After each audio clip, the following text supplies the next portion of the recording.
Covid సమయంలో అమెరికాలో విస్తృతంగా తీసుకున్న ఎంఆర్ఎన్ఏ టీకాలపై సంచలన విషయాలు వెలుగులోకి వచ్చాయి. ఈ టీకాలు క్యాన్సర్పై పోరాటంలో రోగనిరోధక వ్యవస్థకు ఊతమిస్తున్నట్టు తాజా అధ్యయనంలో వెల్లడైంది.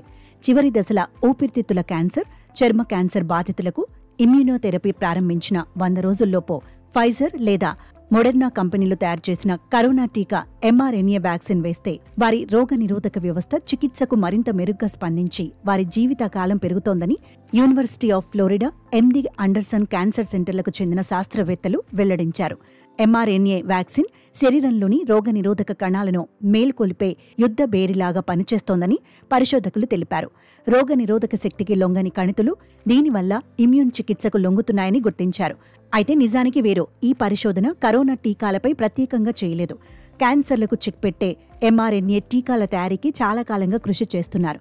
ఈ క్రమంలోని పరిశోధనా బృందం ఇప్పటికే అందుబాటులో ఉన్న కరోనా వ్యాక్సిన్ ప్రభావం ఆ టీకా తీసుకున్న క్యాన్సర్ పేషెంట్లపై ఏమైనా ఉందా అనే దిశగా అధ్యయనం చేయగా ఈ విషయం యాదృచ్ఛికంగా బయటపడింది.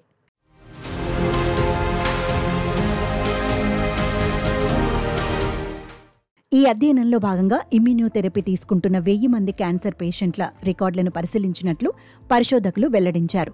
వారిలో ఎంఆర్ఎన్ఏ టీకా తీసుకుని వారితో పోలిస్తే తీసుకున్న వారు రెట్టింపు కాలం జీవించినట్టు వెల్లడైందని తెలిపారు.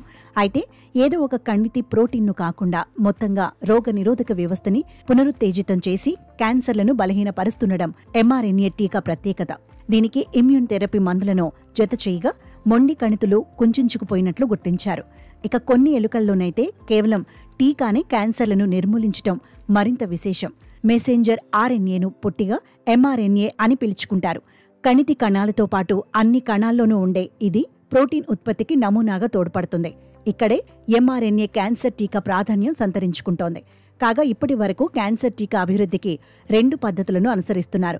ఒకటి, క్యాన్సర్తో బాధపడుతున్న చాలా మందిలో వ్యక్తమైన లక్ష్యాన్ని గుర్తించటం. 2, ఆయా క్యాన్సర్ బాధితుల్లోనే వ్యక్తమయ్యే లక్ష్యాల మీదే పనిచేసే టీకా తయారు చేయటం. ఈ క్రమంలోనే తాజా అధ్యయనం విప్లవాత్మకమైన 3వ విధానానికి దారి చూపిస్తోందని పరిశోధకులు వెల్లడించారు.